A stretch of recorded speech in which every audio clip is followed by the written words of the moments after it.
Pronto, antes de mais, boa noite. Obrigado por terem, os nossos convidados por terem aceito este convite de participarem nas conversas com o Norte.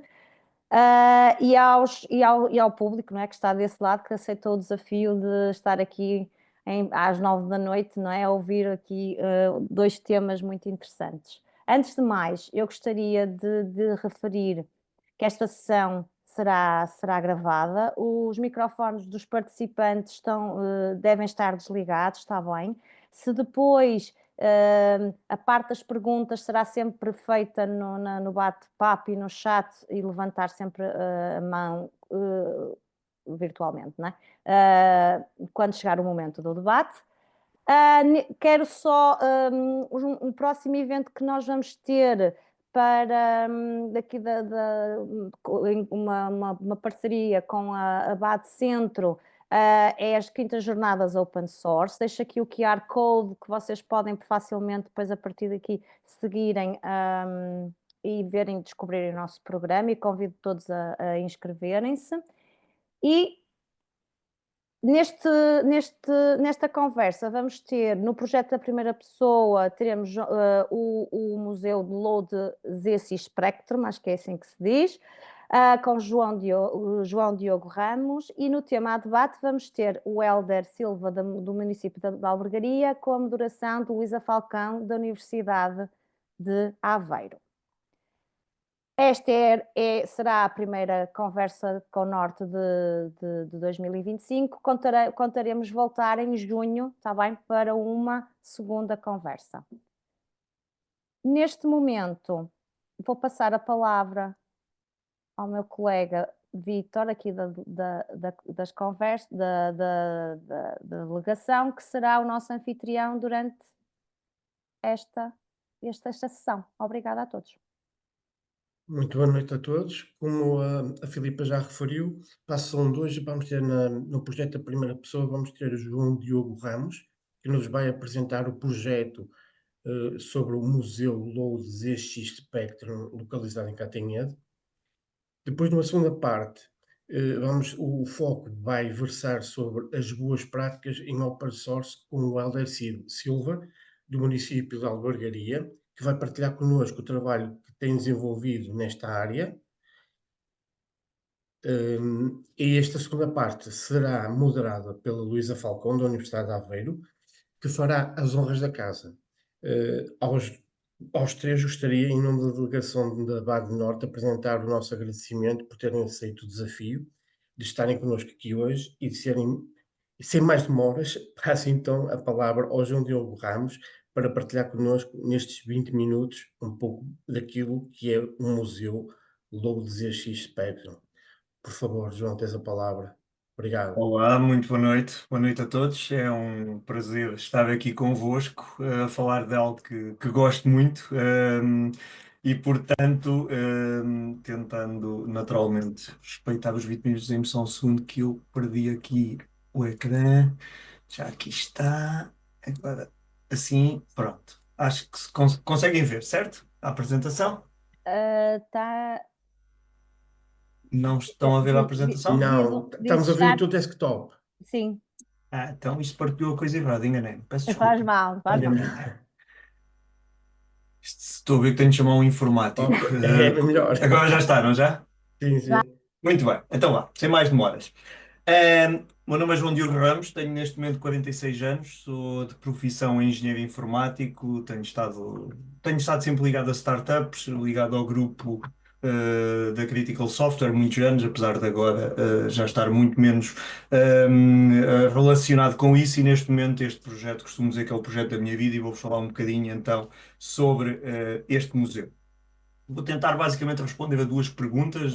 Peço desde já desculpa, mas nós somos um projeto internacional desde o início e, portanto, os slides são em inglês, mas eu naturalmente irei falar em português. Eu vou tentar ir, de qualquer maneira, os slides têm muito pouco texto. Eu vou tentar responder a duas perguntas. porque é que fizemos isto e o que é isto, genericamente. O que é que eu espero com isto? Incentivar-vos a quando vierem à zona de Cantanhede, além das maravilhas gastronómicas da região, venham também visitar o museu. É esse, naturalmente, o desafio. Bem, primeira premissa, primeiro facto, acho que podemos dizer que é um facto, é que a tecnologia está em todo o lado. Isso hoje em dia acho que é aceito. Temos telemóveis nos bolsos, os micro-ondas estão ligados ao telemóvel, temos sensores para tudo e mais alguma coisa. Portanto, a tecnologia, temos inteligência artificial neste momento em todo lado, como sabemos. Portanto, a tecnologia não vai desaparecer, mesmo que se possa ser diferente, mas ela vai estar sempre à nossa volta. Por outro lado, se pensarmos no tema de videojogos, nós temos nas nossas casas, genericamente, videojogos a partir dos anos 70 do século passado. E, portanto, isto é um movimento que começou nessa altura, principalmente com uma empresa chamada Atari, que acabou por trazer a experiência para casa com um joguinho muito simples chamado Pong. Ahm, e isso começou nesses anos 70 a vir para casa das pessoas, genericamente, internacionalmente falando. O que não sei se sabem ou não é que a indústria da música é responsável por cerca de 38 bilhões de dólares anualmente, isto acho que são dados de 2023, do cinema 53 bilhões, mas a indústria do gaming neste momento, os videojogos, é maior que as duas juntas. E isto faz-nos começar a ver uma coisa que no nosso tempo era, portanto, havia sempre o estigma ao videojogo, tem sempre uma conotação muito negativa, sempre teve. Isso tem a ver historicamente com ter sido classificado como um jogo, como uma brincadeira, teve a ver com um crash que houve dos videojogos nos Estados Unidos. Mas o que é certo é que hoje em dia é diferente. Hoje em dia é uma indústria, é uma oportunidade de emprego, são carreiras que se podem fazer, seja a construir videojogos, seja a fazer muitas outras coisas relacionadas. E, portanto, é preciso perceber que estamos a falar de mercados gigantescos neste momento. Para muitas pessoas, o primeiro contacto com videojogos, e para as pessoas da minha geração e um bocadinho mais velhas, foi com um computadorzinho inglês chamado ZX Spectrum, um computador extremamente limitado, se formos a ver, mas que se massificou. E ao contrário do que algumas pessoas possam pensar, inclusivamente os nossos amigos ingleses, este é um computador que teve uma presença mundial muito significativa. Há mais de 150 versões não oficiais deste computador feitos, por exemplo, nos países de leste. E, portanto, o Brasil também fez muitas cópias não autorizadas. Portanto, é um fenómeno, na realidade, mundial. Estamos a falar de coisas que eram muito simples, mas que para a época eram fenomenais. Porque é que tiveram sucesso no caso do Spectrum? Porque era um computador extremamente barato. E no nosso caso, porque isto, apesar de ser um computador inglês, era montado maioritariamente em Portugal, em Almada, na fábrica da Timex, para mercados que não o inglês. Isso fez com que ainda contribuísse para ser mais acessível no nosso país, sabendo que éramos um país pobre, a sair de uma revolução, com todas as dificuldades inerentes. Mas há aqui alguns aspectos sociais da época que também contribuem para, mesmo que nós não tivéssemos possibilidades de ter um computador destes, íamos ter maneira de utilizar um computador destes. Eu já vou explicar. Mas, portanto, como eu dizia, Portugal, Espanha, Inglaterra, Polónia. Na Polónia o Spectrum é gigante e os computadores Timex são uma coisa muito relevante, muito fruto do trabalho que Portugal fez, e por aí adiante. Quais é que são as questões também sociais relacionadas com o que é que foi crescer nos anos 80 e que importa não esquecer porque contribuíram para toda esta experiência? Uma é que jogar jogos de computador com os amigos não era em rede, não era ficar em casa, cada um no seu computador, a jogar Fortnite ou qualquer que seja que hoje em dia se jogue. Portanto, havia sempre esta ideia de, no final da escola, levar a cassete nova, ir para a casa do amigo, fazer os trabalhos de casa e depois então ficar a jogar um jogo. E, portanto, aqui uma família, um conjunto de amigos que estão nesta foto com o Spectrum à frente. Depois há outra coisa que para mim, isto é verdade, com as pessoas que visitam o museu eu continuo a sentir isto. Eu quando ponho um jogo de Spectrum a carregar, imediatamente o meu cérebro diz-me que é hora de ir lanchar, nem que seja de manhã. Porquê? Porque tem a ver com eu não gostar de ficar à espera. E as pessoas dizem que é meia hora, não é verdade. O Spectrum demora 5, 6, 7, 10 minutos no máximo a carregar um jogo, mas o tempo também andava a uma velocidade diferente nos anos 80 do que anda hoje em dia. A nossa paciência era diferente. E a terceira coisa é que o presente mais desejado numa árvore de Natal era uma caixa retangular que se esperava que fosse naturalmente, neste caso, o computador Spectrum e tudo isso. Muito bem, esta história tem muito a ver com Portugal, porque a partir de 10 de dezembro de 1970 foi inaugurado no Concelho de Almada, na Caparica, a fábrica da Timex, inicialmente para fazer relógios, que chegou a ter quase 3.000 pessoas até ao 25 de Abril, na sequência da Revolução e depois dos movimentos todos que se seguiram, a fábrica quase desapareceu, ficou com menos de 100 pessoas e teve uma segunda vida então nos anos 80, muito à custa do tema dos computadores, não apenas, também projetos para a IBM, para outras empresas como a Minolta, a Ugin Suida, a Control Data, pronto. Projetos na área de eletrónica, mas isso já na década de 80. E, portanto, esta é uma foto que se vê aqui precisamente de Portugal a montarem os computadores, neste caso um computador chamado 2048, que é o Spectrum português, montado na fábrica da Caparica. A certa altura, porque eu tinha começado a colecionar estes computadores, bem, a versão não oficial é que a coleção cresceu tanto, por acaso começou aqui neste quarto onde eu estou neste momento, e a coleção cresceu de tal maneira que eu fiquei sem espaço para ela, e se tenho a mania que sou empreendedor, tive de pensar como empreendedor, porque ou era isso ou começava a vender computadores e eu não queria. E então desafiei o município de Cantanhede porque eu acreditava que esta história merecia estar no museu. Eu, sem saber, acreditava que eu não era a única pessoa que valorizava a importância que este computador teve, porque de alguma maneira muitas pessoas foram obrigadas a aprender a utilizar e a programar um bocadinho, mais ou menos, mas a programar um bocadinho, nem que fosse só o load aspas aspas, que era o comando para carregar o jogo, isso é programação em BASIC. E portanto eu achava que isto tinha sido tão importante para a minha carreira, porque foi por causa disto que eu virei engenheiro informático. Eu fui a uma final de Olimpíadas de Programação sem ter uma aula de informática por causa disto. E portanto eu achava que esta história era importante não apenas para mim, mas para muitas pessoas da minha geração. E felizmente isso era verdade sem eu saber ou sem ter feito nenhum plano estratégico. Esta ideia do museu não foi uma coisa de vamos fazer um plano estratégico, vamos buscar não sei quantos milhões de financiamento e isto vai acontecer. Não. Foi feito numa lógica bottom-up. Eu sou um dos maiores colecionadores mundiais na área das coisas da Sinclair, da empresa que fez este computador e associadas, e portanto, de alguma maneira, isto depois cresceu. Porquê Cantanhede? Porque eu nasci em Cantanhede e vivo em Cantanhede, apesar de que já vivi em Coimbra, no Porto, portanto, já trabalhei em vários desses sítios e estudei na Universidade de Coimbra. Mas, portanto, o município de Cantanhede acreditou nesta visão e avançámos. Avançámos primeiro com uma exposição temporária no Museu da Pedra, que é um museu que existe em Cantanhede há 20 anos, mais ou menos, que era uma sala.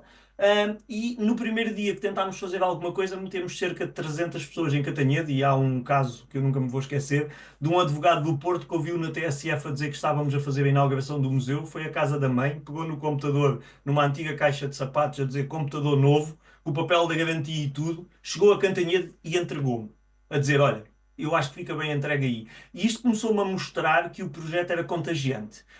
E, portanto, o que começou com uma exposição temporária, quando passaram os 6 ou 7 meses que estavam acordados, deu origem a novas discussões entre mim e o município percebeu que, na realidade, havia potencial para o projeto e reservou um espaço numa antiga escola primária para, então, digamos, a fase 2, que realmente é quando começamos a chamar museu e não exposição temporária, que era o que era aqui nesta altura. Portanto, na realidade, a gente diz que tem neste momento 4 anos, fazemos 5 este ano, mas temos um ano a mais que vinha já de trás, é o ano zero, digamos assim. O que é o museu hoje em dia?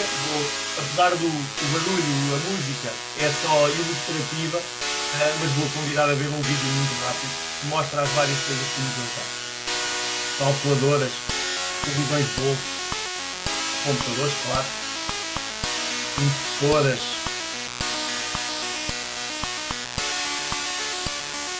coisas ligadas ao mundo Spectrum. Computadores portugueses e dos Estados Unidos, computadores da Argentina que eram feitos em Portugal, feitos com a Timex, história da Timex. Este é um computador da Argentina. Outros computadores da época, os Commodores, Macintosh, o primeiro computador português, o NR1000, está também em exposição aqui. Uma recriação de uma sala dos anos 80, onde podemos estar a carregar jogos e a jogar. Coisas da atualidade, o Spectrum continua vivo, fazem-se 200 a 300 jogos por ano ainda. Veículos elétricos, era um dos sonhos do Sr. Clive Sinclair, o inventor deste computador e destes aparelhos, faleceu em 2021. E, portanto, neste momento o museu, além do que viram, tem uma outra sala, que já foi uma expansão que fizemos posteriormente, que é uma sala de trabalho. Uma sala porque nós, entanto, e porque aqui também estamos com pessoas que tratam de temas de arquivos e tudo isso, nós temos um arquivo de cerca de 3.000 documentos de um dos antigos diretores da Timex, que foi digitalizado por nós e que nos dá acesso a informação interna extremamente útil para a reconstrução de toda a história. E, portanto, esta nova sala que criámos também é uma sala de trabalho por causa disso e pronto. Portanto, este projeto transformou-se rapidamente numa referência mundial. Ahm, É a atividade número um no TripAdvisor em Catania, tem excelentes reviews no Google. Fazemos, obviamente, temos orgulho nisso, senão não estava a falar nisso, como é óbvio. Mas também sabemos perfeitamente que não somos um projeto fechado em Catania, somos um projeto virado para fora, é assim que queremos ser. Desculpem, caiu o auricular. Muito bem, continuando, até porque já passaram acho 15 minutinhos, mais ou menos. O projeto tem tido cobertura em tudo o que são meios de comunicação, não apenas nacionais. Eu costumo brincar até na Gente, na GQ, quer dizer, já saímos de todo o tipo de coisas que eu nem imaginaria que algum dia iriam cobrir de coisas do museu. É um projeto que tem neste momento o apoio da própria família Sinclair. Aqui há um sobrinho do Clive Sinclair que em 2022 nos visitou e disse que nunca tinha visto uma concentração de objetos da família, criados pela família deles deste tamanho. E já este ano, em fevereiro, o filho, o Crispin, um dos filhos do Clive Sinclair, esteve cá e disse precisamente mais ou menos a mesma coisa, que na realidade a maior coleção que alguma vez viram, e nós neste momento estamos a trabalhar ativamente no sentido de potenciar ainda mais o projeto. Mas não é só da Sinclair, porque é óbvio que eu pessoalmente foi a Sinclair que me motivou para começar este projeto, mas eu costumava dizer que alguém podia copiar o nosso projeto facilmente noutro país, bastava ter os objetos e ter vontade e trabalhar muito, mas neste momento já não conseguem recuperar, preservar a história da Timex Portugal como nós fizemos. Porquê? Porque as próprias pessoas se entusiasmaram, se associaram a nós e a coisa mais interessante que nós fizemos, e quem tiver curiosidade, nós preservámos, por exemplo, um protótipo da Timex que era uma rede de computadores em 1986, numa época pré-internet, para sala de aulas, 25 computadores numa sala de aulas, para ser usado por professores e por até 25 alunos, que esteve vendida para os caminhos de ferro chineses, que tinham 10 milhões de funcionários na altura, e estava completamente perdido. Nós preservámos isto ao longo de 2 anos e temos um mini documentário amador, mas acho que muito bem feito, que está disponível nesse endereço que aí está. Quem quiser ver, acho que é uma história extremamente interessante. Porquê? Chamámos os criadores originais desta história para virem ao museu e vê-la a funcionar. Chegaram-me a dizer que achavam que nós tínhamos nem 10% de probabilidade de conseguir fazer isto, mas fez-se.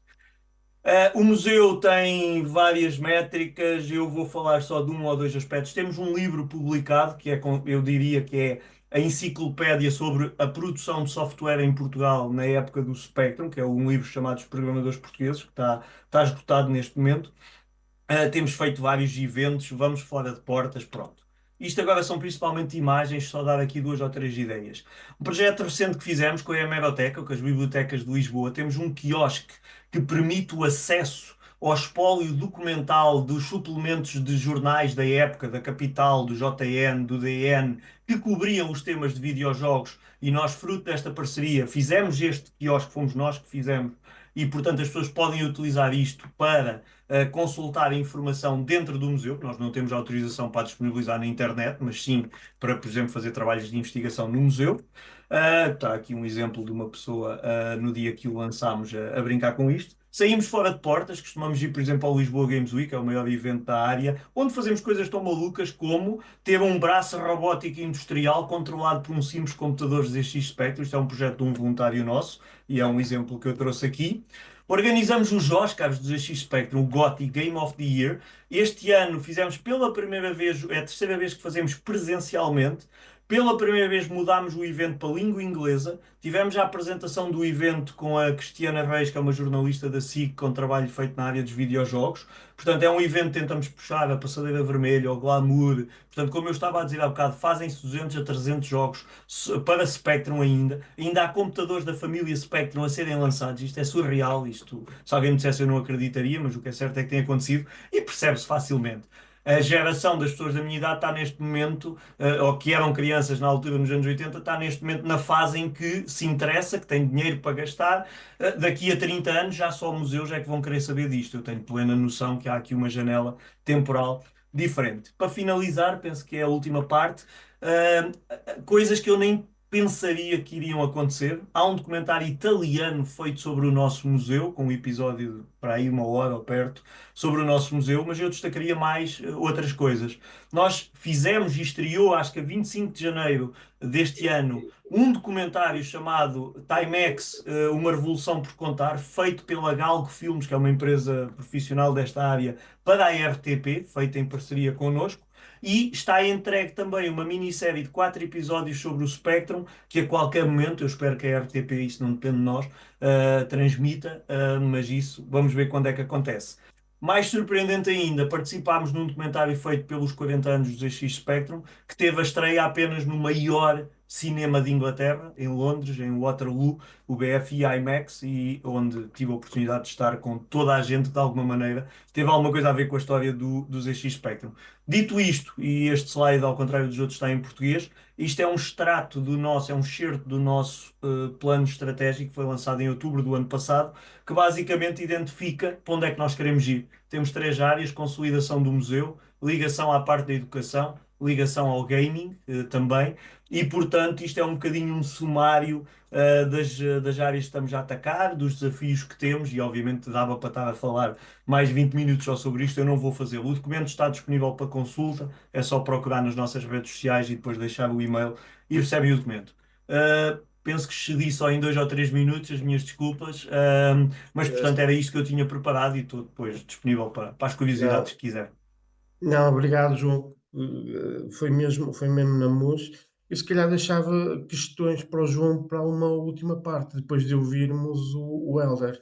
Sem Portanto, problema. passava já a palavra à Luísa Falcão, que vai conduzir esta segunda parte. Boa Tá, noite, Luísa? boa noite a todos. Obrigada. Aproveito para felicitar o João Ramos. Foi uma apresentação belíssima, muito interessante e foi uma autêntica viagem no tempo. Nesta segunda parte, vamos falar sobre boas práticas de open source com o Hélder Silva, do município de Albergaria. O Hélder é coordenador da Divisão de Gestão da Informação e Património Histórico do município de Albergaria à Velha.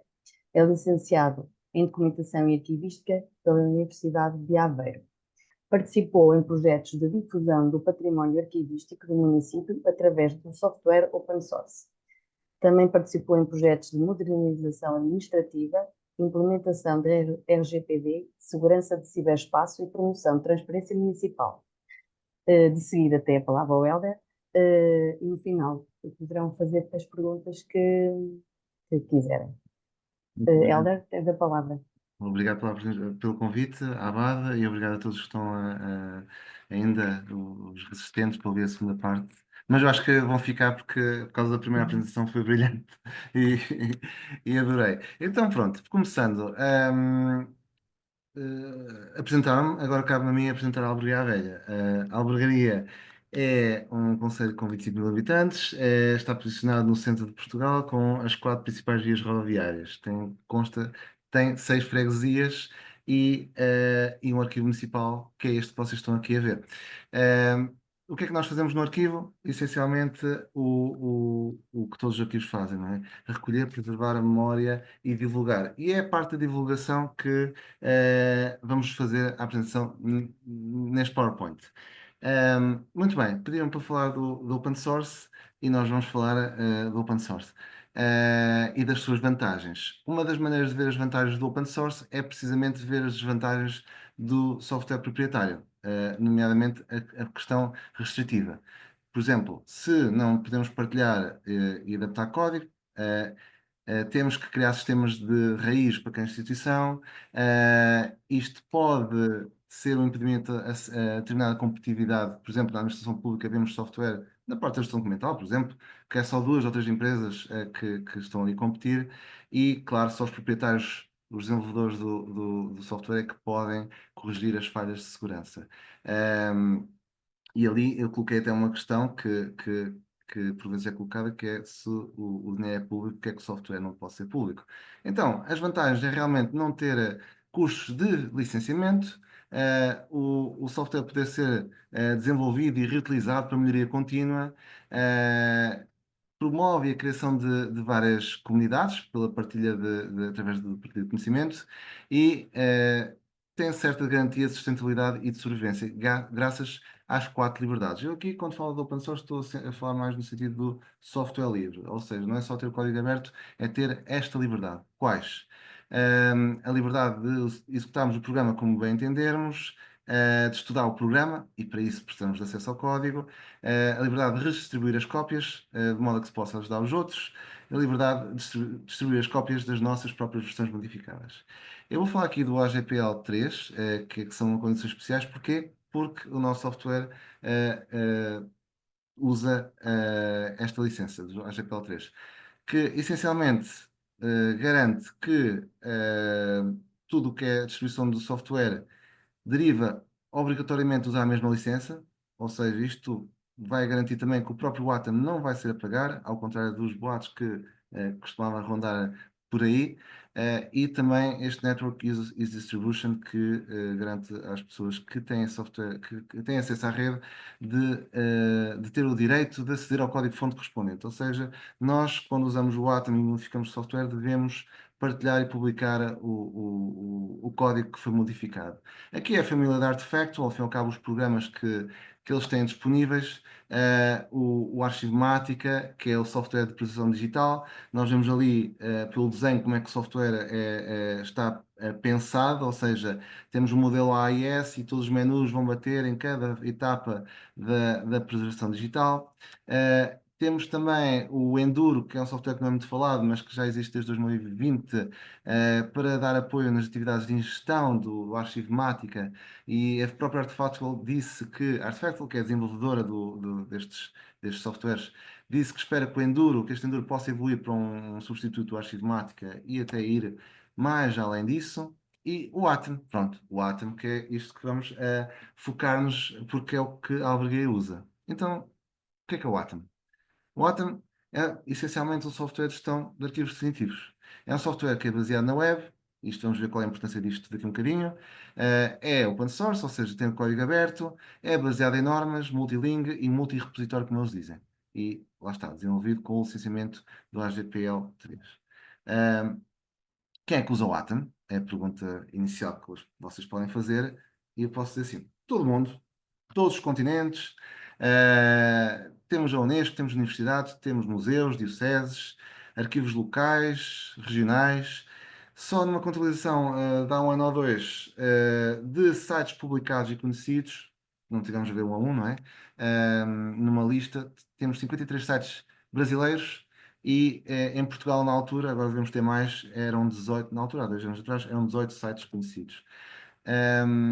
E a vossa questão agora será: é lá, tantos picotados ali, tantos pioneses, porquê é que há tanta gente, tantas instituições no mundo a usar o Atom? Vamos responder isso. A primeira razão é porque a solução nasceu realmente de um investimento do Conselho Internacional de Arquivos, que patrocinou. Eles estavam à procura de que houvesse o desenvolvimento de um software que fosse realmente open source, software livre, que cumprisse as normas deles. Então, por isso é que o Atom tem vários módulos. E esses módulos, a maior parte deles, cada módulo bate certo com uma norma. Por exemplo, o ISAR CPF com as autoridades, o ISDIH com as entidades detentoras, o módulo de descrição arquivística dos documentos com o ISAD-G, as funções com o ISDF, etc. Mas tem mais módulos do que estão aqui. O outro motivo porque é que se adota tanto o Atom é porque realmente ele é bom. Não é só porque podem instalá-lo de graça nas vossas instituições. É porque realmente ele tem muitas funcionalidades interessantes. Usa padrões abertos, permite fazer pesquisa nos vários módulos, pesquisa dentro do conteúdo dos documentos, como vamos ver a seguir, permite a descrição arquivística multinível, multirepositório, permite a gestão dos ingressos, dos doadores, dos direitos, localizações físicas, qual é a estante, qual é a gaveta, integração de objetos digitais, seja texto, imagem, som, georreferenciação nos objetos digitais, estatísticas, etc, etc, etc. Algumas das funcionalidades é a funcionalidade de importação, que permite importar a CSV e em algumas normas XML, EAD e EAC, EAC para as autoridades e EAD para as descrições.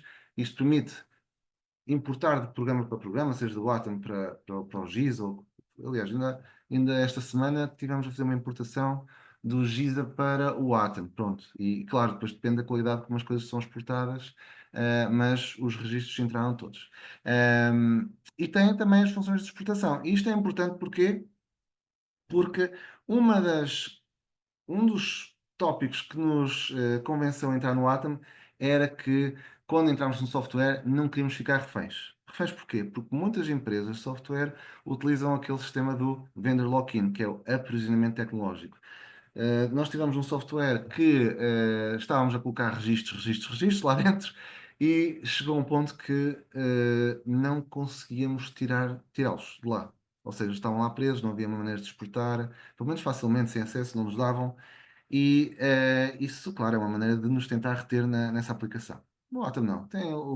Podemos exportar em MySQL, chega-se lá facilmente, CSV, para as pessoas poderem usar num Excel e editar, e nas normas habituais que os outros softwares dizem. Para entrar no Atom, uma das questões era, então, mas o Atom tem escalabilidade? Quantos registros é que o Atom aguenta? Pronto, vamos consultar, ok, Nações Unidas, 500 mil registros, ok. Nós não precisamos de muito mais que isto, somos uma Câmara de uma autarquia, não é? Mas pronto, pode chegar a 1 milhão. Aliás, o limite que a Artfacle dizia era 2,5 milhões de registros, ou seja, de várias descrições de unidades de descrição que o Atom suportava. E recentemente aparece aqui o Arquivo Nacional da África do Sul com 8 milhões de registros. Esse arquivo da África do Sul até reportou que, só para verem a importância da atualização destes programas, é que nós temos que fazer uma indexação de vez em quando ao Atom, porque podemos fazer o registro ou a importação sem ele ficar indexado e depois não dá para pesquisar. Pronto, eles correm uma indexação que é um populate e demorava-lhes 45 dias a executar, na versão 2.4. Eles podiam usar o Atom, mas aquilo só começavam a aparecer os registros no sistema às pessoas passados 45 dias. Quer dizer, eles iam aparecendo e depois só finalizava aos 45 dias. E com a versão 2.8, apenas em 3 dias, só para verem a importância deste desempenho. É pena estas conversas terem sido agora, porque se fosse há 2 semanas atrás, eu estava a apresentar fresquinha a nova versão do Atom 2.9 que tinha saído há umas horas atrás, simplesmente. Mas ainda estão a tempo de atualizá-lo, porque muitos não saberão. E esta versão é uma versão importante de instalar, porque vai atualizar vários componentes essenciais, que são outros componentes open source, que já estavam em fim de vida. E isto é um problema também. Porquê? Porque muitas pessoas instalam o Atom por financiamentos ou porque, pronto, instalaram. E o programa funciona. E quando funciona, as pessoas não querem atualizar. E aquilo que eu chamava a atenção que é que, por exemplo, temos instituições que têm o ICA Atom, é assim que eles chamavam no início. Desde 2013 e nunca mais houve uma atualização. Pronto, isto traz, claro, problemas de segurança e problemas de desempenho, claro, e depois começam a dizer, o Atom não funciona. Não, temos que atualizar. E daí a importância de haver fornecedores. É uma alternativa. Podemos realmente instalar o Atom na nossa instituição e pela equipamento de informática, fazer a manutenção, ou então contratar fornecedores. E era um problema que, por acaso, estávamos a conversar há bocado, que até há pouco tempo em Portugal não havia grande mercado de fornecedores e começam a aparecer fornecedores. Aliás, um deles está a patrocinar as jornadas open source de Abril. Portanto, aí podemos conhecer um dos fornecedores do Atom, que já tem uma vasta experiência em Espanha, não é? Ok, eu aqui então vou tentar demonstrar as 3 principais iniciativas que usámos nos últimos tempos com o Atom lá em Albergaria. Pronto. Vou começar com a proteção de dados, que foi uma das preocupações que a Albergaria e as outras câmaras começaram a ter em vários sentidos. E não só em Portugal, mas também no estrangeiro. E no fórum do Atom, por sim, porque o Atom tem um fórum da tal, que permite a tal participação entre os vários utilizadores. O suporte gratuito também, porque pronto, apesar de eles terem serviço pago, não é? Em que eles pediam, por exemplo, aqui, para que estão financiados e que podem perder o financiamento se continuarem a colecionar, a recolher dados analíticos sem pedir o consentimento. Então pediram para desenvolverem uma solução para o Atom. Neste caso estou a falar de cookies, não é? Se tivermos de integrar a analítica no Atom, noutra plataforma, as pessoas têm que consentir. E a Atom desenvolveu uma barra. Só que a barra só dizia OK. E mas de acordo com a Comissão Nacional de Proteção de Dados, é mesmo obrigatório informar os utilizadores e obter consentimento, ou seja, que eu tenho que ter aceito ou não aceito. Então, o que é que nós fizemos? O Atom é open source, é ótimo. Integramos com outra plataforma que já vou ver de analítica que permitiu, então sim, criar uma barrinha tão simples em que a pessoa pode, se dizer, permite que recolha os meus dados ou não, que é o Piuí Pro. Neste caso é outra solução open source, mas também podem instalar nas vossas instituições, numa máquina virtual, que substitui, no nosso caso, o Google Analytics. Nós usávamos o Google para recolher os dados, mas efetivamente eles não estão no espaço RGPD, não têm a obrigação de garantir que os nossos dados cumpriam o RGPD. Este cumpre o RGPD e não fica nada atrás dele, consegue nos dar as estatísticas todas que desejamos. Uma outra situação foi que,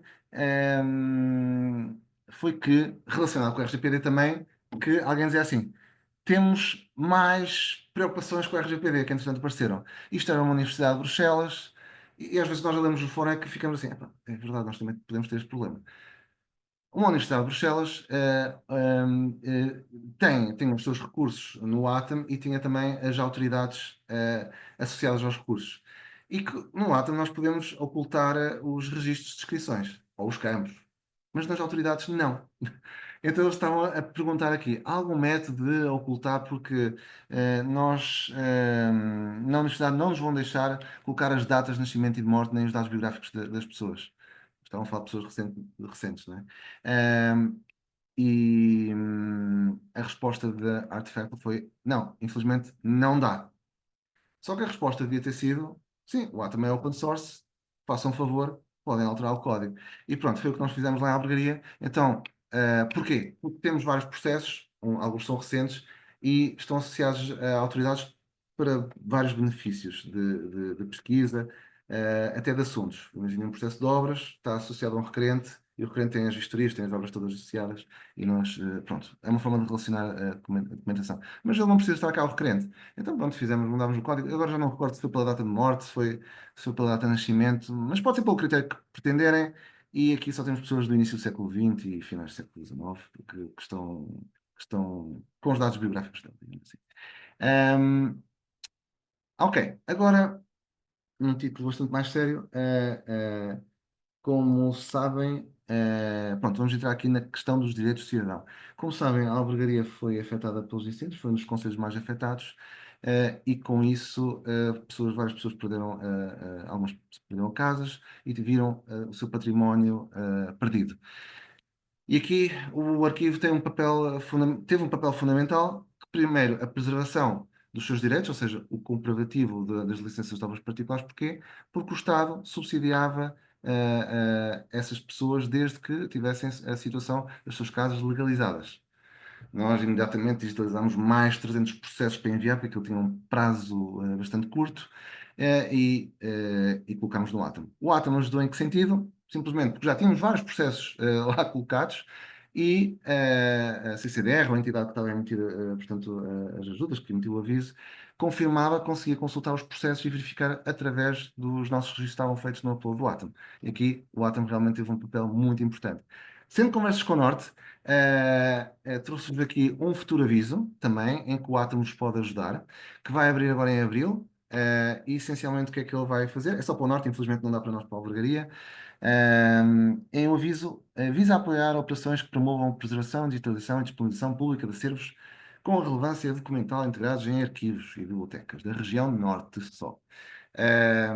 Ações elegíveis, ações previstas no programa, nomeadamente ações de ferramentas de apoio à gestão, apoio tecnológico, capacitação tecnológica, incluindo para a transição digital de arquivos integrados na rede portuguesa de arquivos. Ups, integrados. Ok, como é que o nosso arquivo pode ficar integrado na rede portuguesa de arquivos? Com o Atom. Pronto. Ou seja, quando instala um Atom, obviamente que o Atom não está pensado na realidade portuguesa da rede portuguesa de arquivos do portal.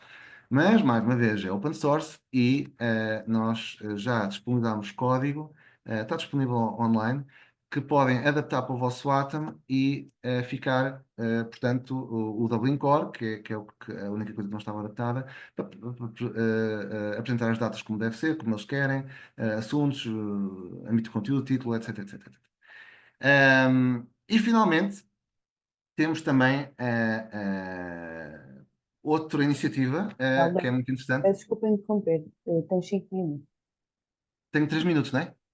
5. Tenho 5, pronto, que eu tenho Sim, aqui sim. 3.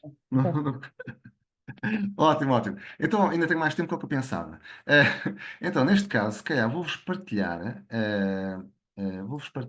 o site do Atom e aqui, eh, aqui, pode ser a tela toda assim. Tela toda e uma questão é deixar que os arquivos sejam acessíveis a todos. Todos, todos. Por exemplo, isto começou com uma ideia também das partituras. Nós utilizamos partituras de uma banda de albergaria. Isto é uma partitura até que existe só em albergaria, que é uma música chamada Dor em Albergaria. E reparei, porque eu não consigo ler isto tudo muito bem, então eu não conseguia saber o que é que estava aqui. Eu consigo ver as notas, mas não consigo ver o que é que está aqui. E por que não fazer com que as pessoas consigam ouvir o que é que o documento está a dizer? E neste caso, pronto, colocámos o MIDI, programámos o que está. Vai ter a pauta, sabe o que é que está a ouvir. Ahm, uma outra maneira de pôr os documentos a falar e de acessibilidade é eu podia fazer a pergunta assim: quantos de vocês já viram pessoas com invisibilidade, com problemas visuais, a ler documentação antiga? São invisuais, não conseguem ler, não há braille. Pronto. Mas a tecnologia pode permitir isso. Por que não? Eu fiz aqui uma pesquisa rápida, orçamento fica muito aquém, porque sabia que este documento existia. Agora, se calhar vou pôr só a minha sessão aqui no instante, ou então melhor, vou pôr o PowerPoint que eu fiz a gravação para não perder tempo. Portanto, vamos ali, exatamente, ao Atom. Eu já fiz aqui a pesquisa, não sei se conseguem ver muito bem, mas pronto, estou a fazer a pesquisa do documento e ele vai encontrar esta informação. São manuscritos. Como é que ele encontrou como é que ele encontrou manuscritos com esta pesquisa? Se eu juro-vos, não está nada aqui nos metadados sobre isso. Já vou revelar isto. Pronto, está aqui o manuscrito, não é? E a pessoa pode simplesmente começar Reis a dizer. tem resolvido fazer venda das mesmas casas e Tem a quintal, ouvir. para a ajuda dos reparos que tem a fazer, e pequena provisão a que por hora só podem chegar, pois que a receita do seu orçamento fica Pronto, muito aquém de muito suas bem, muito bem. despesas indispensáveis. Eu vou parar aqui. Recorre, portanto, Ok.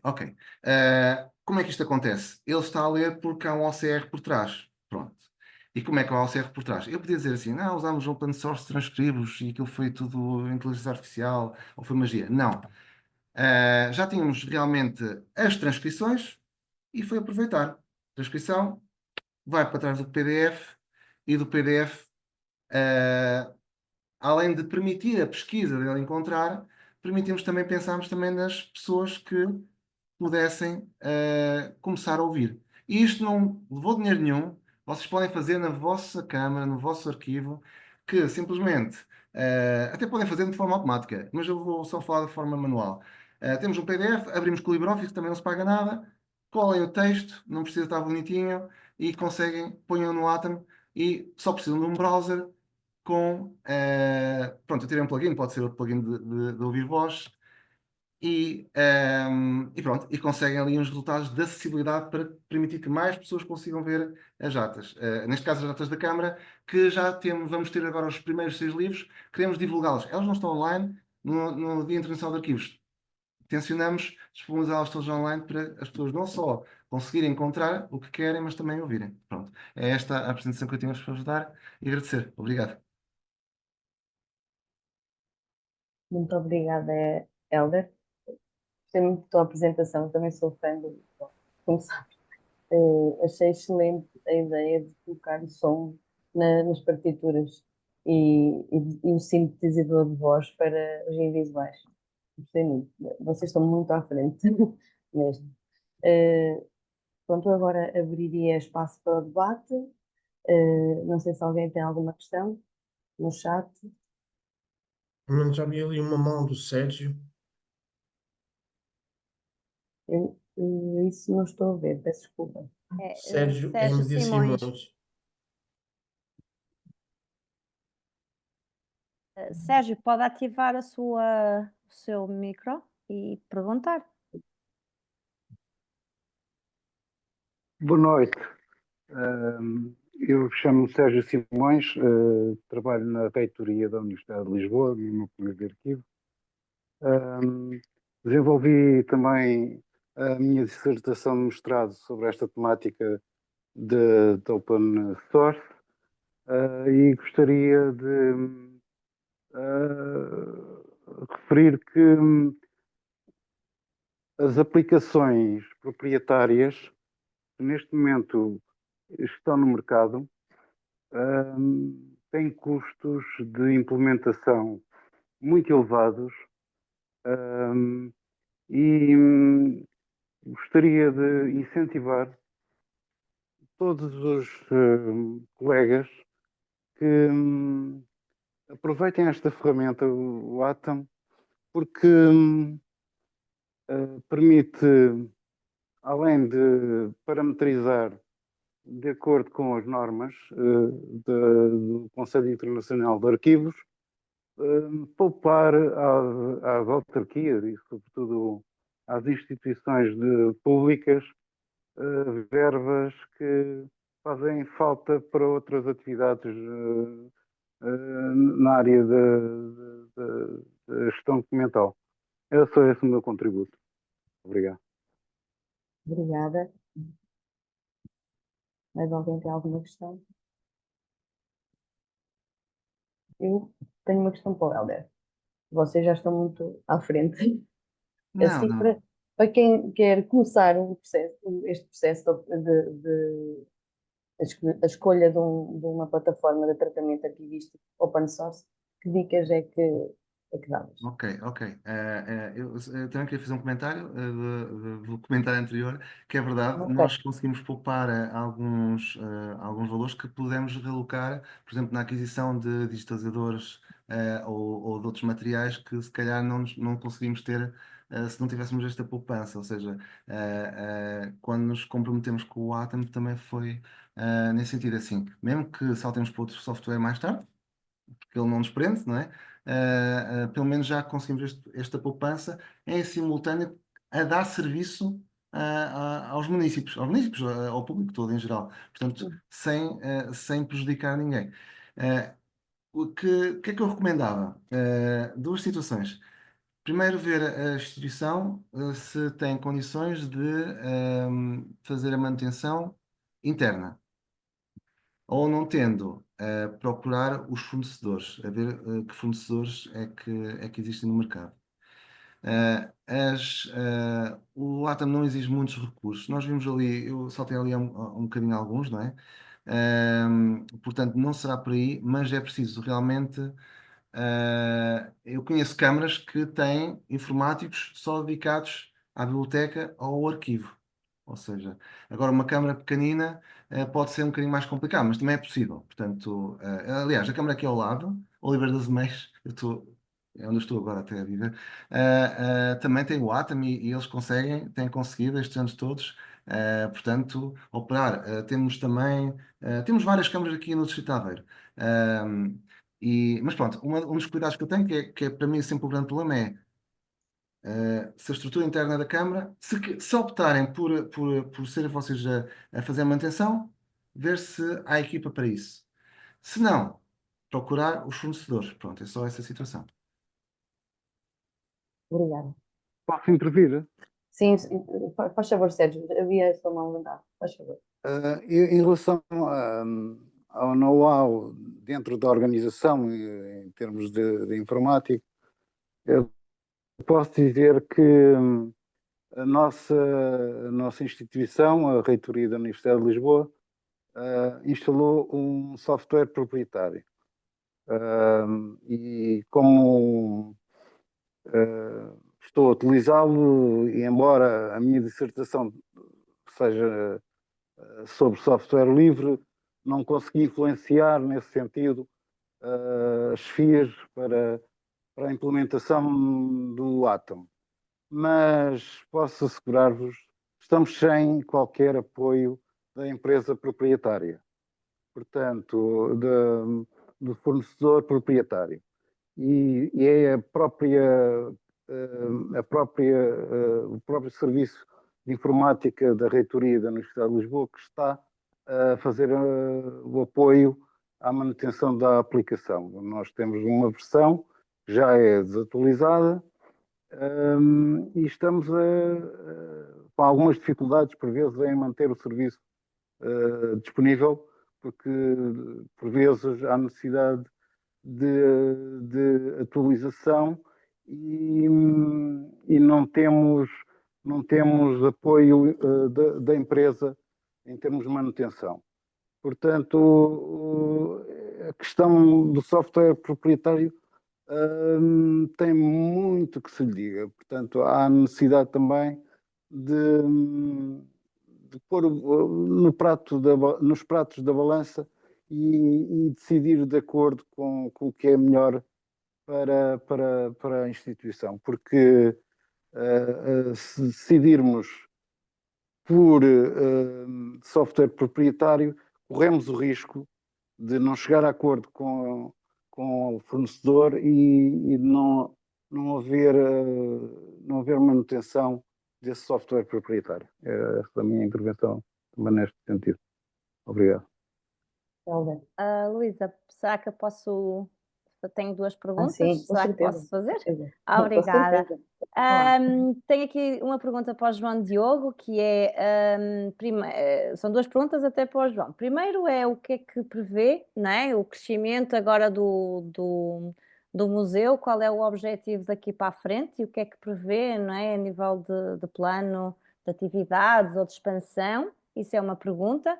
Depois, outra coisa que eu retirei da comunicação da apresentação é que tem um espólio, não é? Que foi doado, não é? Penso eu, não sei se foi esse o nome, se foi doado e o que é que pretendem, como é que vão fazer também, porque também é interessante, seria interessante também divulgá-lo, não é? Pronto, tenho aqui um bom software, o Atom, que pode ajudar nesse sentido. Só vou fazer que assim depois já faço a pergunta, vou fazer outra pergunta ao Helder e assim depois já respondem cada um na sua vez. Para o Helder, tenho uma questão muito prática que é, eu reparei que as imagens têm a marca d'água, portanto, quando fizeram a digitalização, fizeram criaram a marca d'água ou depois implementaram a marca d'água e porquê? Porque, pronto, também gostaríamos, porque também estamos numa fase de digitalização e também tinha interesse nesse assunto. Pronto, se me puderem responder, agradecia. Ok, então, começando pela minha parte, planos há muitos. Nós temos um conjunto de objetivos traçados, estamos a trabalhar muito ativamente na preservação do segundo e último protótipo perdido do trabalho que tinha sido feito em Portugal. Ou seja, a Timex estava a preparar o lançamento de um computador com mais características que já não chegou a ser lançado. Nós temos acesso a um protótipo parcial e, portanto, estamos a fazer um trabalho de reconstrução do mesmo, que eu espero que este ano ainda seja possível torná-lo público.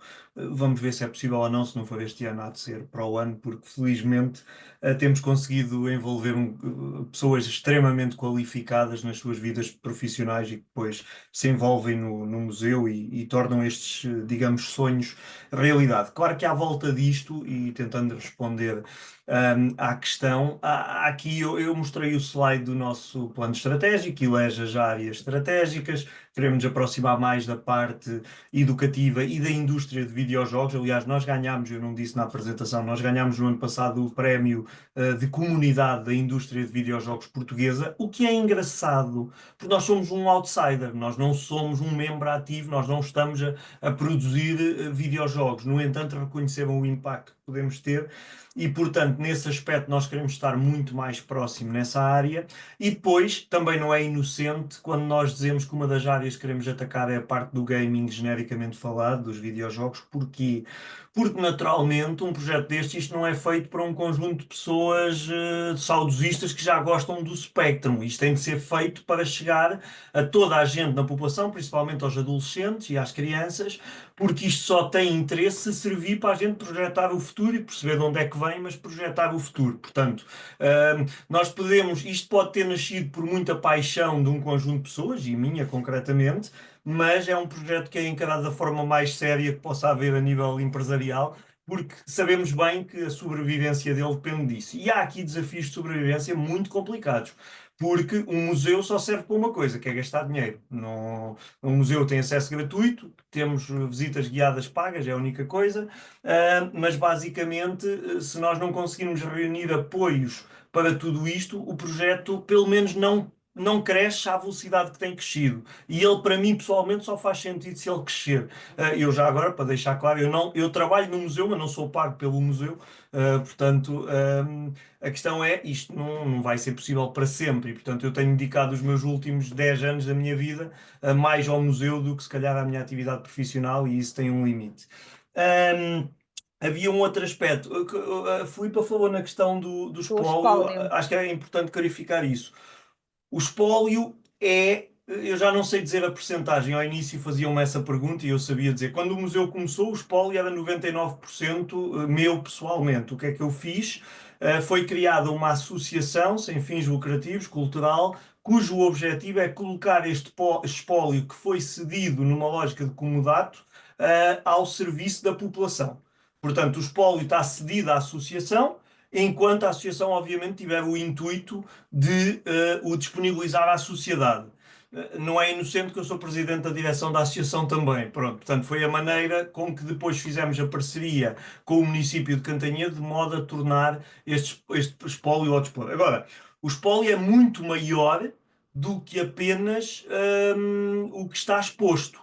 Ou seja, nós, se quiséssemos neste momento abrir em Lisboa e no Porto outro museu, tínhamos a capacidade de fazer isso, sem qualquer dificuldade. Eu disse Lisboa e Porto, como podia ter dito. Eu fiquei com a sensação que também tinham documentação, fotografias, também teriam outro tipo de coisas associado aos objetos, não é? Às máquinas, ou percebi mal? Não, percebeu bem. A documentação que eu falei foi diferente. A documentação que eu falei foi para também tentar fazer a ponte um bocadinho com as vossas áreas e o tema que estavam aqui a falar. Nós tivemos acesso. Pronto.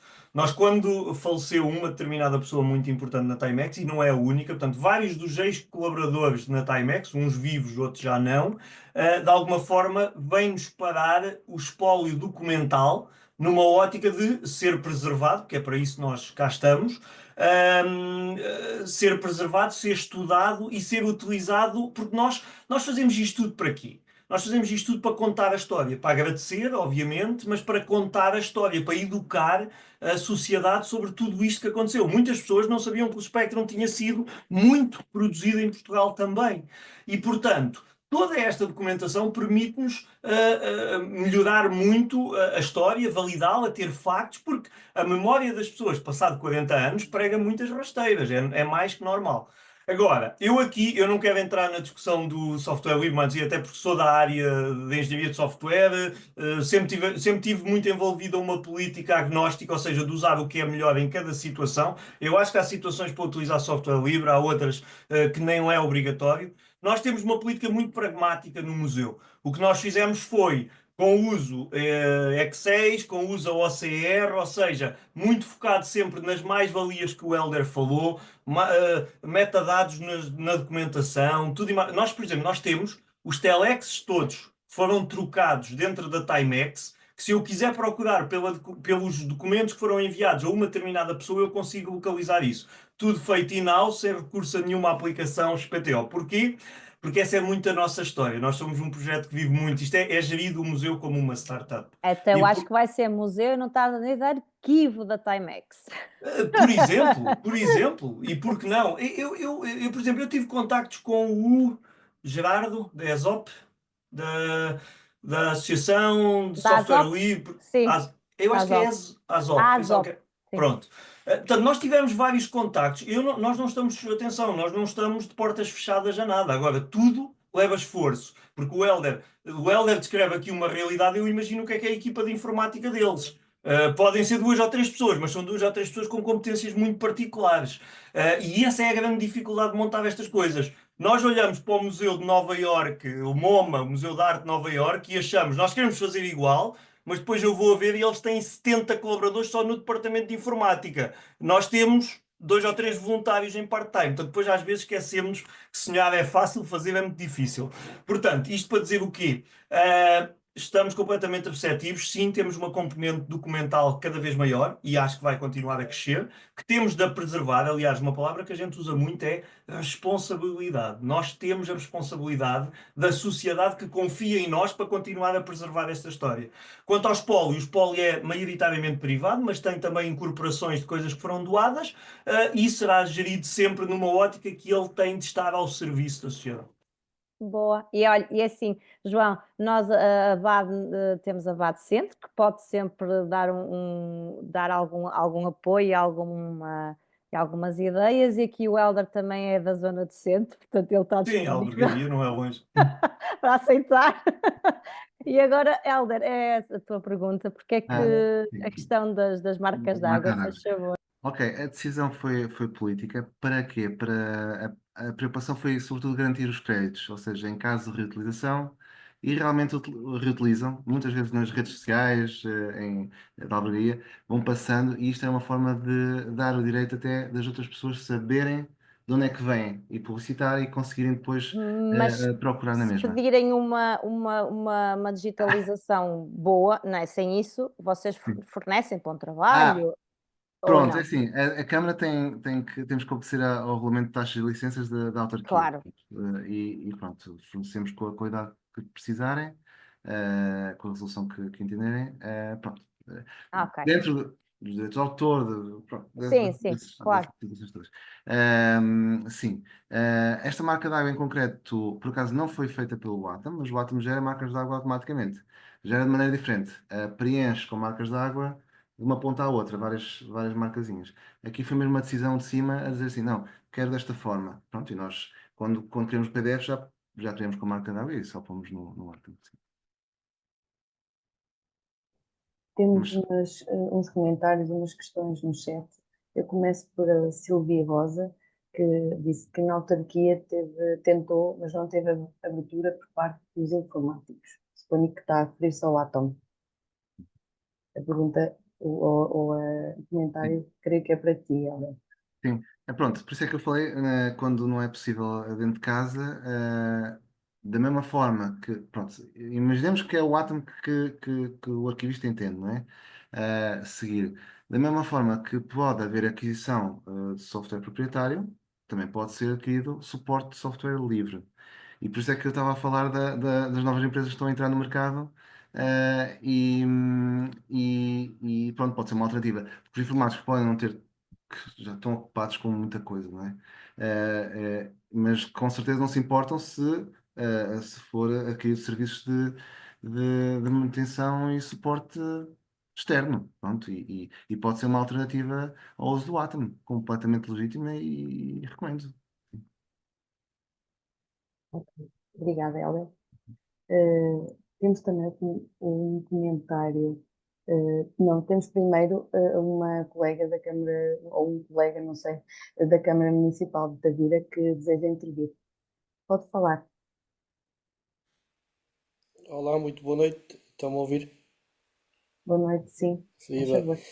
Sou o Marco Afonso, trabalho aqui, sou técnico de informática na Câmara Municipal de Tavira, juntamente com o Renato Ala, que também está presente.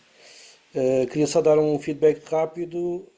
A primeira coisa, queria dar os parabéns ao João Ramos pelo museu do Spectrum, que eu acho que é de louvar esta atividade, e confesso que eu próprio também recentemente adquiri em segunda mão os GX Spectrum por causa de, pronto, do valor.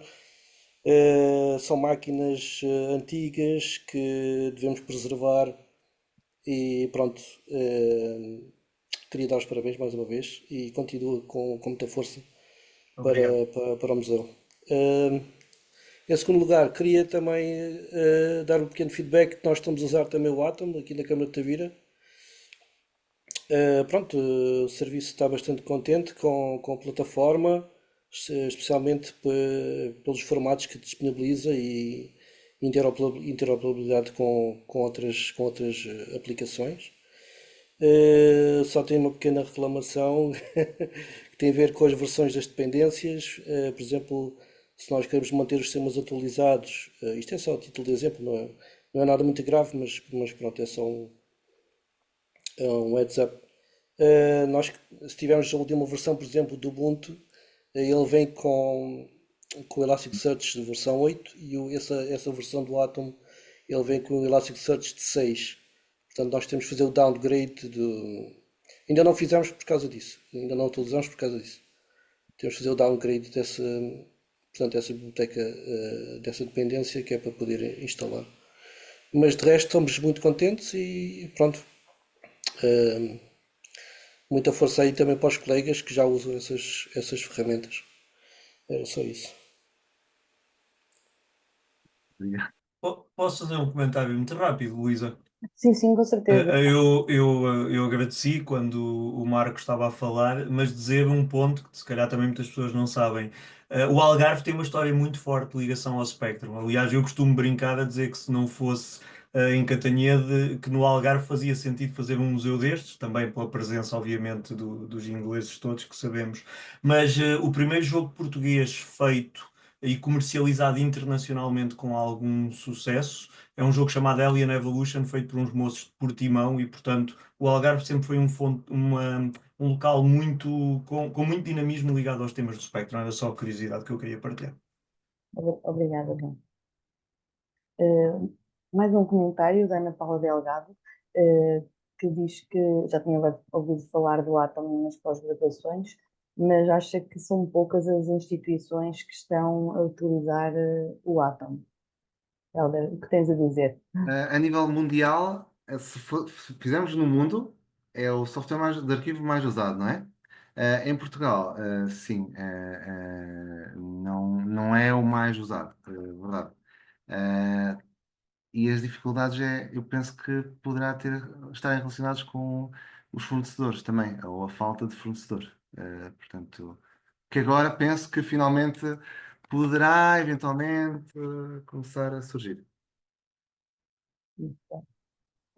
Entretanto, surgiu também uma pergunta aqui do Filipe Leitão, que pergunta: nunca surgiu vontade de desistir do esforço e optar por uma solução proprietária, chave na mão, ou assim dá mais gozo? É verdade, assim dá mais. É assim, enquanto tivermos vida e saúde, muita saúde, dá gozo ter o software que nós podemos moldar à nossa maneira e termos a nossa própria independência. Nós, município, não é? Eh, Quando não der,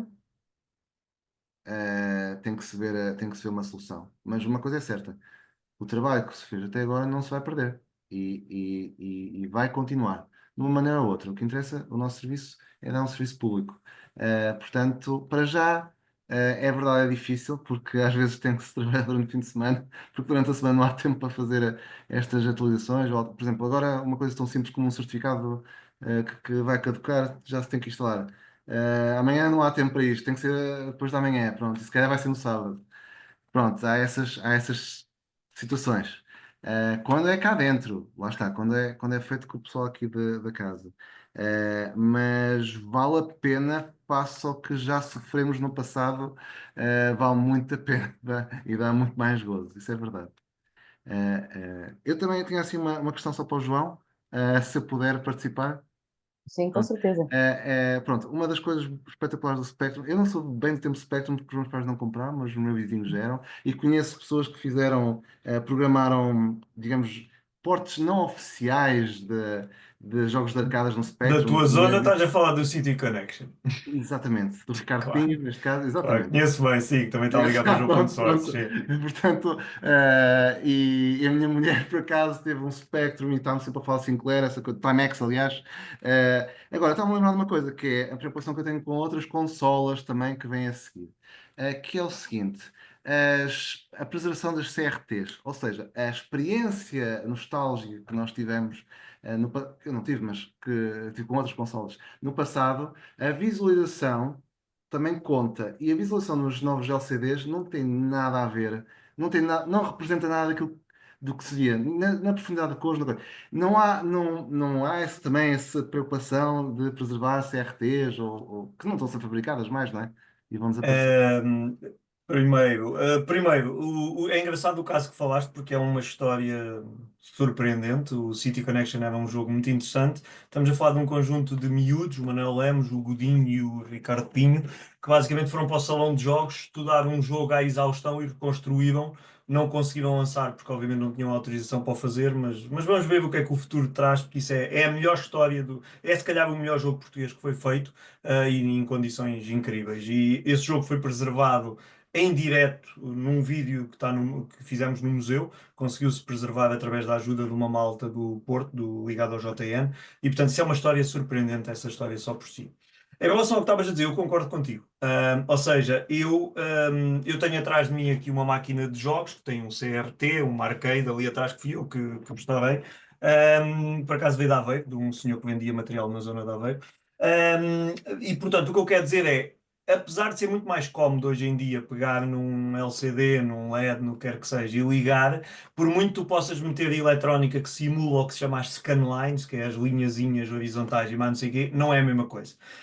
Eu posso dizer, e não sei, não deu para reparar porque era muita coisa no vídeo que eu passei do museu, mas o nosso museu está cheio de CRTs. Pronto, nós temos acho que um ecrã LED lá, de resto é tudo CRTs. Eu posso dizer, nos eventos que nós organizamos, e não é só de Spectrum, com as Mega Drives, com as consolas todas da vida, nós neste momento temos perto de 50 televisões CRT, que é um grande problema para arquivar, mas temos cerca de 50 televisões CRT restauradas a funcionar. Porque felizmente temos pessoas, especialistas de eletrónica que ajudam o museu, e isso para nós é ponto de honra. Eu não, às vezes fazemos eventos em shoppings e noutros sítios, eu recuso-me a levar monitores atuais para consolas antigas, não faz sentido. Porque tudo isto transporta-nos no tempo, tudo isto tem a ver com o aspecto dos objetos. Da mesma forma que a estética do Spectrum pronto, é timeless, é uma coisa que não varia, não é? Que é daquela época e a gente associa muito à questão do toque, o cheiro e tudo isso. O ecrã também, e portanto acho que a experiência tem de ser completa de uma ponta à outra. Fico descansado. Obrigada. E o Helder, o convite, tenho todo o gosto em falar contigo também do Atom e tudo isso, portanto o convite para dar um salto a Cantanhede estende-se a toda a gente, como é óbvio, mas muito em particular a ti, gostava muito de termos a Obrigado. oportunidade de falar. Terei todo o gosto. Muito bem. Não sei se posso também fazer uma intervençãozinha Com ali certeza, para, Vitor. para o João, que me fez lembrar também a minha adolescência. Também tive um Spectrum, mais dois na altura, e perguntar porque não recolher depoimentos, não é? Portanto, de pessoas dessa altura, porque estou-me a lembrar tanto, portanto, a tua apresentação fez-me lembrar tanta coisa, não é? Portanto, o primeiro básico, fazer umas linhas, movimentar umas linhas, umas coisas engraçadas, desde o afinar O para a azimuth, a fita, cabeça do ter gravador, que sim. andar sempre com portanto, com uma Chave de chavezinha para fendas, estar a qual é a afinar ligação da chave de fendas? Isto tudo, para, sim. para, para a fita passar, porque corremos o risco de passar os 10 minutos e o jogo não entrar, cair novamente e temos que ouvir outra vez aqui. Quer dizer, isto é mesmo muito Não, delicioso. ouvi, E acho, Vitor, desculpa, e acho que uma desculpa. recolha outra coisa que me lembrei da primeira pirataria, não é? Que havia aqui uma casa em Viana onde, portanto, se comprava cassetes, inclusivamente sei que de rádios, não é? Transmitiam, Rádios, em vez de sim. passarem música, passavam Transmitiam jogos, jogos. isso é verdade. Mas isso está Passavam tudo no jogos, não é? museu, sabes que isso está tudo no museu. Aqui a questão é, Ok. tu obviamente agora vês a apresentação, entusiasma-te e muito bem, tens todas essas memórias que, felizmente, tudo o que estás a falar eu identifico-me e, portanto, são coisas que conheço. Mas nós fazemos esse trabalho muito. Por exemplo, tu se fores ao museu, tens uma parede de cassetes pirata, porque nós pagávamos 200 escudos pelos jogos a pensar que eram originais e aquilo era tudo pirataria. Até tens um duplicador de cassetes profissional, tipo o que eles usavam no museu. O Azimuth, não há uma filmagem que eu faça para um canal de televisão ou para uma série ou o que quer que seja que eu não tenha de meter lá a chave fendas. É impossível. Ou o lápis da Viarco, ou a caneta Uhum. Bic, não é? E a cassete para rebobinar. Ou seja, há coisas, ou o fazer o load aspas, por exemplo, eu sempre que vai uma criança ao museu, normalmente pergunto, nunca usaste um Spectrum? Anda cá. Tenta escrever load e eles não conseguem. Porquê? Porque o Spectrum tem uma maneira de escrever. O teu não, o mais 2 já não, mas o Spectrum Era 48K, mais o dois. outro, tu quando carregas no 48. O J, meu já era o 128. o teu era o 128, isso mesmo. 128. Que já era feito pela Amstrad, foi depois do Clive Sinclair ter de vender a É empresa porque porque tinha o ficou sem gravador dinheiro. incorporado. Tinha o gravador incorporado, isso mesmo. Exato. E provavelmente era o cinzento clarinho, que era o mais Exatamente. em Portugal. Sim, tivemos muitos, muitos, muitos. E portanto, isto para dizer o quê? Nós fazemos essa experiência com a criança, tentar escrever, tudo isso. Testemunhos. Epá, nós temos alguns testemunhos a passar nas televisões no museu. Nós temos cerca de 15 televisões com conteúdos a passar. Temos uma zona com 6 televisões, onde algumas delas só têm testemunhos. Na altura foram testemunhos muito também de amigos meus a apoiar o museu e a falar do que é que se lembravam disto tudo. Agora é assim, claro que faz sentido termos testemunhos de toda a gente, mas a nossa prioridade, porque aqui há uma questão de recursos extremamente limitada, tem sido, por exemplo, a recolha de testemunhos das pessoas da Timex, que é um exemplo, porque obviamente por causa da idade, olhem, fizemos o documentário da Timex, uma das pessoas que participou já faleceu, entretanto. Portanto, isto é um risco, obviamente, Exatamente. mas não é só isto. Nós fizemos um encontro em Portugal, e se calhar isto vai trazer algumas recordações também. Nós fizemos um encontro em junho de 2023, se eu não me engano, que chamámos o primeiro encontro dos ZX Spectrum em Portugal, qualquer coisa assim. Tudo o que eram as empresas como a Landry, que foi o primeiro importador de Spectrum, a MRE, que era uma empresa da zona do Porto, que era a Moura Relvas Eletrónica, do professor Joaquim Moura Relvas, a JP Sacoto, que fez o Magalhães, começaram a fazer reparações de Spectrum, estavam um dos fundadores connosco.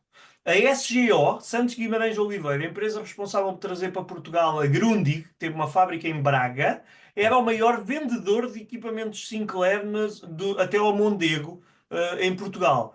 Toda esta gente nós entrevistámos. A JG Componentes, que fazia a pecinha para ligar o joystick, que era o Joy 2, Joy 3 e não sei o quê. O José Gonçalves, que era o CEO, o diretor-geral, o fundador dessa empresa, foi entrevistado também por nós lá. E tudo isso foi gravado e tudo isso está disponível. Nós temos horas e horas e horas e horas de informação que está disponível. Aqui depois também há uma questão do tempo que as pessoas dedicam ou não, que eu percebo que há mais coisas na vida, atenção. Portanto, mas há muita coisa e estamos a fazer esse caminho. Ótimo, fico Mas agradado. obrigado pela Obrigado. sugestão. Obrigada. Eu só tinha uma questão para finalizar, se deve ser para o Alberto. É uma questão prática, como diz a Filipa. Em termos de digitalização, vocês usaram alguma norma da FADGI ou seguiram o quê para critérios de digitalizações de qualidade? Ora bem, pronto, não seguimos nenhuma norma que foi especificada, simplesmente pronto, montámos um digitalizador a várias peças com a câmara Nikon, ligado a um OBS, a um software também open source que é o Digicam Control. Usámos um vidro específico que lemos que não fazia reflexo, pronto, tivemos alguns cuidados com isso, luzes frias, pronto. Mas não seguimos esse modelo. Os formatos escolhemos conforme a qualidade que pretendíamos. TIFFs, por exemplo, para a qualidade, assim, uma qualidade mais museu. Nos processos de obras particulares estamos a usar o PDFA. Mas pronto, foi Com assim. OCR? Com Com OCR OCR também? Sim. Na maioria é 300 megapixels, certo? Ou 600. Sim, é o 300 até, estamos a usar 300 300. dpi, sim. Pronto, já tenho qualidade. É mais para que se nos arrependêssemos, ainda conseguimos reduzir, mas ao contrário já não dava, então fizemos com Eu base fico no também. feliz de não conhecer nenhuma das normas que estavam a falar, de ver que também fizemos basicamente isso. A única diferença foi não estivemos a fazer digitalização com câmaras. No nosso caso, basicamente adquirimos 3 equipamentos diferentes, um scanner de documentos para fazer listagens de código e coisas assim muito compridas, um scanner normal A3, mas A3 por causa de esquemas que temos, e um scanner de livros, que esse se calhar acaba por ser o que tem menos qualidade, mas por causa da questão das lombadas e tudo isso. E portanto adquirimos essas coisas, usámos o máximo de capacidades que eles tinham, ou PDF ou TIFF, também não foi mais nenhum. e o OCR fizemos depois a posteriori nas coisas todas. Mas no final não foi para dar a nenhum software específico, está num repositório que nós é que gerimos, que temos um mega Excel, que é uma base de dados que tem a informação toda, mas que a qualquer momento, se precisarmos de exportar para qualquer lado, temos a competência para gerar XML ou CSV ou o que quer que seja e mastigar isto para qualquer lado. Portanto, aí não estou-me preocupado. Mas isto só por curiosidade, desculpem intrometer-me na pergunta, Não, que não não, era não, para não, mim. não. Não, Aliás, agradeço. ia aproveitar que estava aqui um aviso para não me esquecer. Todas estas coisas que foram apresentadas podem, apesar de ser só 6 horinhas, vai haver um webinar na BAB, 7 e 8 de Abril, sobre o Atom. Portanto, são 3 horas num dia e 3 horas do outro. Claro que não dá para ir ao detalhe de tudo, mas há aqui muitas coisas que foram faladas que são fáceis de executar e que vocês vão aprender, certo? Vocês, quem ficar inscrito. Já a confirmação, porque já temos bastantes, quer dizer, depende do que é que isto quer dizer, não é? Mas sim, ainda se podem inscrever se quiserem. Muito bem. Luísa, vou pegar então agora aqui Sim, passo a no palavra. comando, está bem? Queria agradecer aos nossos convidados, ao João Diogo, porque realmente nota-se aqui o gosto, o empenho, sei lá, a motivação. Queremos todos ir já, fazer as malas e ir já todos para lá, porque de facto foi, além de ser a memória da maior parte de nós, não é? Que eu também tenho 44 e, portanto, vivi também tudo isso, mas o gosto com que fala disso, há muito pouca gente que está à frente de museus e que fala com esse entusiasmo. Portanto, parabéns, João. Muitos parabéns, a sério. Obrigado. Ao Hélder, porque o Hélder é assim aquela figura o do Atom defende sempre, mas é sempre uma boa conversa, é sempre algo muito, muito bom falar com o Hélder, seja do que for, porque o Hélder tem sempre uma postura muito calma, muito ponderado e, acima de tudo, é um profissional que já demonstrou muita coisa e não tem medo, não há receios. Se não é uma coisa, é outra, porque há sempre uma solução, não é, Hélder? Portanto, Exatamente. nesse aspecto, o Hélder é fantástico. À Luísa, queria agradecer por ter aceito este convite de ser moderadora, porque ela gosta de volta e meia de vir assumir aqui algumas coisas connosco, e eu agradeço imenso. Ao meu co-anfitrião, aqui o Vítor, o meu colega da direção, que aceitou também vir aqui assumir o comando. Aos nossos participantes e a todos vocês, público, que tiraram um bocadinho da vossa noite para ouvir. E até às próximas conversas e até lá vão seguindo a programação. Ok? Muito obrigada e boa noite.